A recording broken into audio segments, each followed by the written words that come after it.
जब कर्म का तीव्र उदय आता है, जब कर्म का तीव्र उदय आता है, तो कोई सगा संबंधी क्या, वो भगवान गुरु भी तुम्हारे लिए किंचित भी कार्यकारी नहीं हो सकते। नहीं हो सकते, ना भगवान ना गुरु। सब हमदर्द हो सकते हैं, पर जब दुख कर्म उदय में आता है तो भोगना अकेले को ही पड़ता है। इक्को करे दिकम्मम, अकेला ही कर्म को करता है, अकेला ही कर्म को भोगता है। फिर भी उस कर्मों के निमित्त से जीव अनादि से इस संसार में दुखी होता हुआ चलता है। सोचो और विचार करो कि जीव ने आज तक अपनी स्वयं की गलती से कितने बड़े दुख उठाने का प्रयास किया। भूल जाता है जब पुण्य का उदय आता है, धन संपत्ति ऐश्वर्य लोगों का मान सम्मान मिलने लगता है, तो जीव ये भूल जाता है कि मैंने कितनी बड़ी गड़बड़ कर ली। ये कठोर निर्णय कर लो कि आज अगर हम नहीं संभल पा रहे हैं, आज अपनी कर्तुति अपने परिणामों को नहीं सुधार पा रहे हैं, तो जीवन में कभी भी हम दुख से छुटकारा प्राप्त नहीं कर सकते। कौन छुड़ाएगा दुख से? कौन छुड़ाएगा दुख से? दुख देने वाला भी मैं था, दुख से छुड़ाने वाला भी मैं हूँ, भगवान बनने वाला भी मैं हूँ, नरक निगोद जाने वाला भी मैं हूँ। निर्णय मुझे स्वयं को करना है। आज तक जीव निर्णय नहीं कर पाया, माँ इसलिए तो संसार में दुखी है। घर में दुखी नहीं है ना? है। ये जितने सगे संबंधी परिवार में मिल रहे हैं, भले ही हमारे लिए दुख के निमित्त बन रहे हैं, वे दुख देने वाले नहीं हैं। संतान दुख देने वाली नहीं है, समाज दुख देने वाली नहीं है, रिश्तेदार दुख देने वाले नहीं है, वे तो मात्र निमित्त है। दुख तो मैंने अपने आप को दिया था पिछली पर्याय में। जिनके लिए मैंने पिछली पर्याय में दुख दिया था, वे आज निमित्त बन के पुनः मुझे दुख देने के लिए सामने खड़े हैं, पर वे मात्र निमित्त है। कर्मों का आश्रय बंध तो मेरे भीतर था, वैसा ही तो कर्मों का उदय सबके साथ होना है। जो बनने वाले भगवान थे, उनको कर्मों ने नहीं छोड़ा। जब बनने वाले तीर्थंकर भगवान को नहीं छोड़ा, हम कौन हैं?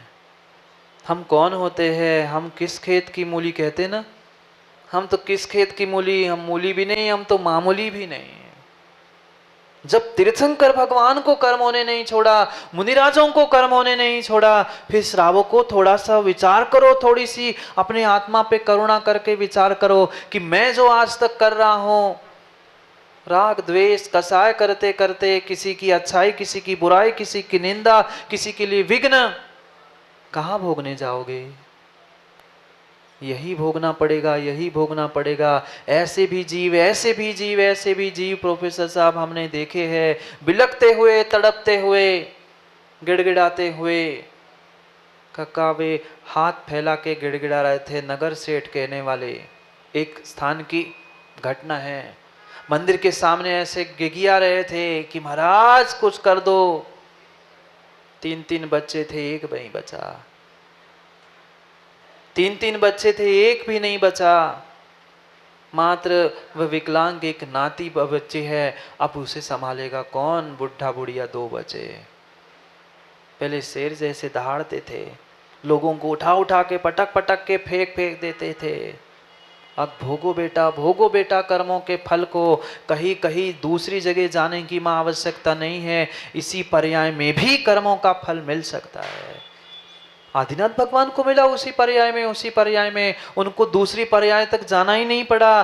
फिर सोचो तो, विचार तो करो, हमारी तो कोई भगवत्ता की नियतता नहीं है, हम सम्यक दृष्टि है कि नहीं है उसका भी कोई केवली का प्रमाण हमारे पास नहीं है। हम तो मात्र अपने व्यवहार से अपने आप से मान रहे हैं। पर जब उनको कर्मों ने नहीं छोड़ा, उनके दिन एक से नहीं बचे, कहाँ गया तामझाम? पूरे स्वर्गों के देव आते रहे थे, वह ऐरावत हाथी, कहीं रत्नों की वर्षा, कहीं कुछ सब चिमा गए। कर्मों के आगे, विधि के आगे, कर्मों की विधि के विधान के आगे कोई विधि नहीं होती, कोई विधि नहीं होती। 6 महीने तपस्या, लगातार 6 महीने की तपस्या करने के बाद भी वह अंतराय कर्म नष्ट नहीं हुआ था। 6 महीने की तपस्या, मां आप लोगों की 6 मिनट की, 6 घंटे की, 6 दिन की, 6 सेकंड भी हमें एक स्थान पर स्थिर होके, मन वचन काय को स्थिर होके नहीं बैठ पा रहे। वे 6 महीने बैठे थे, फिर भी अंतराय कर्म नहीं कटा था। सोचो तो, विचार करो, जब उनको इतनी तपस्या करनी पड़ी, उनको इतनी तपस्या करनी पड़ी, हमें कितनी तपस्या करनी पड़ेगी, हमें कितनी साधना करनी पड़ेगी, इसका थोड़ा सा विचार तो करो। अगर आज विचार नहीं करेंगे तो पता नहीं फिर हमें कब और कैसे कहाँ मौका मिलेगा। तनक तनक विचार कर लो, ये मनुष्य पर्याय मिली है, जैन धर्म जैन कुल मिला है। अगर ये जैन धर्म और जैन कुल में भी आकर हम नेक काम नहीं कर पा रहे हैं तो हमारी दुर्दशा क्या होगी, क्या होगी, क्या होगी। पुनः नरकों के दुखों को भोगो, पुनः निगोद में जाओ, पुनः तिर्यंचों के जैसे वह दुख भोगते रहो। मनुष्य पर्याय, देव शास्त्र, गुरु, उत्तम कुल, जैन धर्म, ये बहुत बहुत दुर्लभता से मिला है। उस दुर्लभता का भान करते हुए थोड़ा सा निर्णय तो कर लो, धर्म को प्राप्त करने का प्रयास कर लो, धर्म को समझने का प्रयास कर लो। कितना ही कोई कुछ कहता रहे कि ऐसा करने से धर्म होता है, दान से पुण्य मिलता है आदि, कुछ भी कहते रहना, पर कहने से मात्र नवनीत भाई काम नहीं होता। माना कि किसी की शक्ति नहीं है, हम पूरे भगवान मंदिर को बना ले, पर कम से कम इतना पुण्य और इतना हम दान तो अवश्य ही कर पाते हैं। जहां ऐसा कार्य हो रहा है, ऐसे कार्यों में हम कम से कम संलग्न होने का प्रयास तो कर ही सकते हैं। जितनी हमारी शक्ति है, अपने शक्ति के अनुसार अगर हम समय समय पर ये दान रूपी बीज नहीं बोएंगे तो पक्का मान लेना, कभी भी किसी भी प्रकार से हम भगवत्ता को प्रकट नहीं कर सकते। भगवान बनने के लिए सबसे पहले हमें वह दान तीर्थ को, दान धर्म को समझने की आवश्यकता है। ये मत समझ लेना नवनीत भाई कि महाराज की स्वयं की व्यवस्था कर रहे, नहीं। हमें तो विश्वास है उन्होंने भी तो व्यवस्था बनाई थी, पर चौपट हो गई। तीर्थंकर थे ना, वे नहीं अपनी व्यवस्था बना पाए, मैं क्या अपनी व्यवस्था बना पाऊं। पर फिर भी आप व्यवस्थित हो जाए, श्रावक पने को प्राप्त हो जाए, इसलिए श्रावकों के कर्तव्यों को समझा रहे हैं कि दानम पूजा मोक्षम सावे धम्मो। श्रावक का अगर कोई धर्म है तो दान और पूजा, दान और पूजा यही दो कार्य होते हैं श्रावक के। और जिनने जिनने जीवन में दान और पूजा करना सीखा है, वो ही जीवन में भगवत्ता को प्राप्त करना का निर्णय कर पाता है। कभी ये भी तो सोचो, जो वह जीव था आदिनाथ भगवान का, तीसरे भाव में, पिछले 7वें भाव में जब वज्रजंग श्रीमती की पर्याय में थे, तब मात्र जंगल में 2 रिद्धिधारी मुनिराजों को सच्चे भावों के साथ, नवदा भक्ति के साथ आहार कराया था, और उसका ही प्रतिफल मिला था। वीरेंद्र भाई की अगली पर्याय में उन्हें तीर्थंकर और एक को पुण्य दान देने वाला, वह तीर्थ दान को चलाने वाला बन गया था। सोचो और विचार करो, निर्णय करो। वे भगवान ने तो भगवत्ता प्राप्त करने का पुरुषार्थ कर लिया, हम कब करेंगे। नवदा भक्ति के भूखे थे। वह 1 साल लगभग वे उपासे रहे, विधि नहीं मिल पाई, तपस्या की।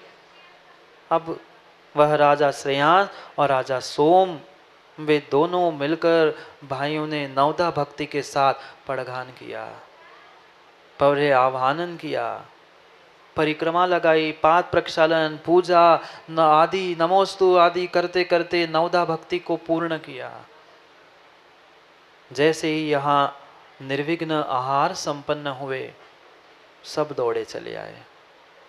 जो चिमाए थे, जो सो रहे थे ना, स्वर्गों के देव, सौधर्म, कुबेर, जितने जितने देव थे, पुनः आकाश में देव दुमदुमी बजने लगी, पंचाचार होने लगे, जय घोष होने लगा, धन्य है धन्य है धन्य है वो दान तीर्थ को चलाने वाला श्रेयांश धन्य है, और धर्म तीर्थ को चलाने वाले वह आदिनाथ भगवान धन्य है।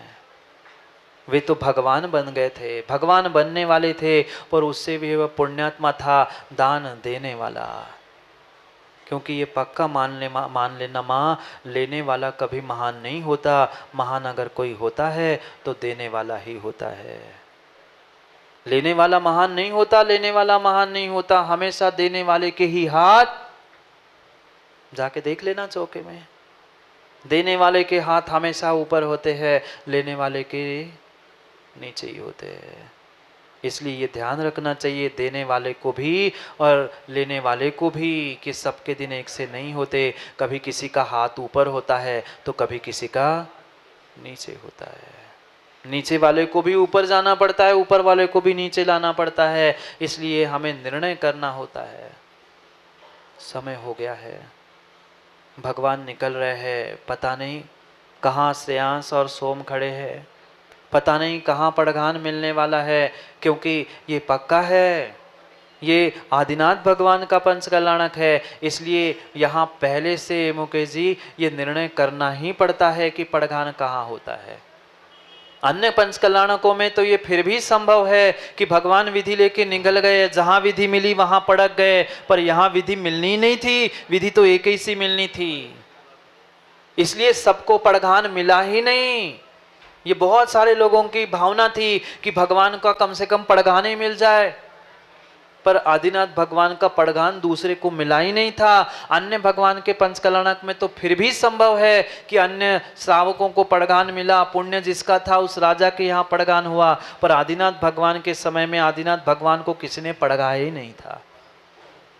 किसी ने नहीं पड़घाया था, पड़घाया तो मात्र उन दोनों ने ही पड़घाया था, श्रेयांश और सोम ने, और पड़घाया था कि उनकी विधि मिल गई थी। क्या वो दृश्य होगा, थोड़ा सा विचार करो। जब एक सामान्य निर्ग्रंथ मुनिराज आपके चौके से आप लोग पड़घाते हैं ना, आप लोग पड़घाते और निर्ग्रंथ मुनिराज मुद्रा लगाकर मंदिर से निकले और जैसे ही आपके पास आए, कैसा लगता है? ऐसे लगता है आप पकड़ लूं, बस महाराज जी आ गए, अपने पास आते और जैसे आगे बढ़ गए, अरे चले गए। फिर जब लौट के आते हैं तब लगता है आप तो छोड़ो नहीं, पर वे आपके पकड़ने से पकड़ में आने वाले नहीं हैं, आपके पकड़ने से आने वाले नहीं हैं। वहाँ जहाँ उन्हें भक्ति मिलती है, जहाँ उन्हें निमित्त मिलता है, जहाँ उन्हें विधि मिलती है, वह विधि का विधान पूर्ण करने के लिए, वह निमित्त पूर्ण करने के लिए कार्य होता है। ऐसा ही आप लोगों के पुण्य का उदय था कि आपको ये सौभाग्य मिला कि यहाँ भगवान का पंच कल्याणक देखने का सौभाग्य मिला। बहुत सारे लोग कह रहे थे कि क्यों छोटे स्थान पे किया, और भी बड़े स्थान थे, यहाँ करते वहाँ करते क्या करते। पर एक बात पक्का ध्यान रख लेना, स्थान कोई भी हो, श्रद्धा और भक्ति और समर्पण अगर अच्छा है तो वहाँ स्थान छोटा मायने नहीं रखता। और कभी कभार ऐसा भी तो होता है कि बहुत बड़ा खर्चा करने वाला, बहुत काम करने वाला भी कभी अच्छा नहीं होता। आप लोग पिक्चर देखते हो क्या? मूवी तो देखी होगी ना कभी किसी ने। कुछ ऐसी भी मूवीज होती है, कुछ ऐसी भी पिक्चर होती है जो बहुत खर्चा करती है। ऐसी होती है ना, करोड़ों अरबों के खर्चे करने के बाद भी बेचारी फिल्म पिट जाती है। ऐसी होती है कभी कभी, करोड़ों अरबों खर्च करने वाली फिल्म भी पिट जाती है। और कुछ ऐसी भी होती जो लो बजट भी होती है, वो भी सुपर हिट होकर ऑस्कर जैसे अवार्ड प्राप्त करती है। ऐसे ही हमारी लो बजट का ये पंच कल्याणक भले ही छोटे स्थान में हुआ हो, पर वह अद्भुत उत्साह और आनंद के साथ संपन्न हुआ। कम से कम अशोक पडरुआ, समाज के 25-50 लाख तो बचे। जो इधर उधर खर्च हो रहे थे, वो कार्य तो उतना ही था, कार्य में कहीं कमी नहीं थी, भावों की विशुद्धि की कमी नहीं थी। वह अनावश्यक रूप से वहां मंत्र साधना हो गई, वह पंडाल निकल गया, मंत्र साधना भी बिखर गई। कम से कम इस मंदिर में जो मंत्र साधना, तप, हवन आदि आदि जो कुछ हुआ है ये यही रहेगी, और आने वाले उस 7 वेदियों के पंचकल्याणक में ये वर्गणाएं भी काम आएंगी, और तिलकगंज नहीं पूरा सागर तब याद करेगा कि कोई लो बजट फिल्म भी सागर में हिट हो गई थी। हाँ ऐसा ही है, लो बजट भी हिट हो जाती है और ब्लॉकबस्टर भी डब्बा हो जाती है। ऐसा ही है, ऐसा ही है, जैसा पुण्य का उदय होता है ऐसा ही कार्य होता है। इसलिए ये निर्णय करो, बस आज का दिन और बचा है और कल सुबह का समय है, फिर भगवान तो मोक्ष चले जाएंगे और पता नहीं कौन कहाँ चला जाएगा। इसलिए आज के दिन और भक्ति कर लो, दोपहर में भगवान को केवल ज्ञान होगा। नहीं आएंगे ना आप लोग?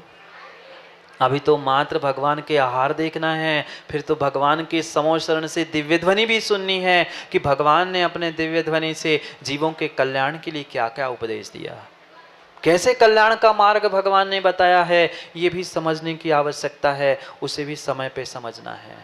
मुकेश जी कोई आए नहीं आए, हमें तो समय पे भगवान के कल्याणक सूर्य मंत्र आदि आंतरिक क्रियाओं को समय पे प्रारंभ करना ही है, क्योंकि वे तो समय पे आए नहीं आए, वे बैठे रहेंगे। ये पक्का मान लेना, जो समय से चूक गया वह हमेशा के लिए चूक गया, हमेशा के लिए चूक गया। इसलिए निर्णय करके समय पर, समय के लिए समय पे मिलते हैं।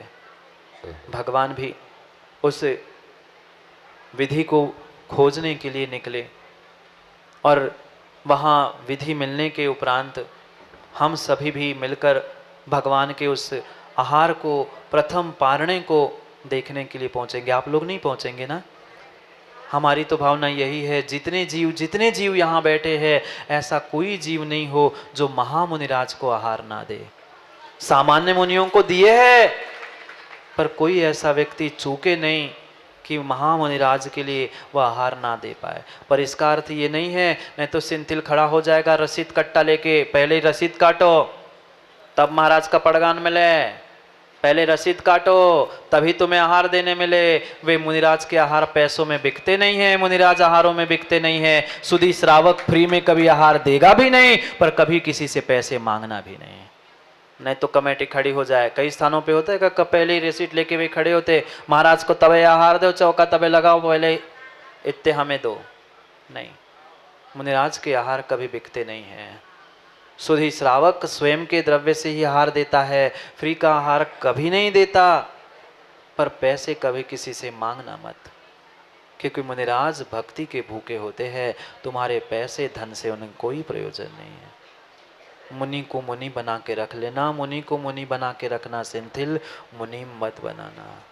पैसे लेकर पैसे कमाने का अगर जरिया बना रहे हो, उनकी आहार जरिया को, उनकी चर्या को अगर तुमने पैसे कमाने का जरिया बना के रखा है, तो तुमने मुनि को मुनीम बना के रखा है, मुनि नहीं माना है। समय पे किया गया काम समय को दिलाता है। बोलिए भगवान महावीर स्वामी की।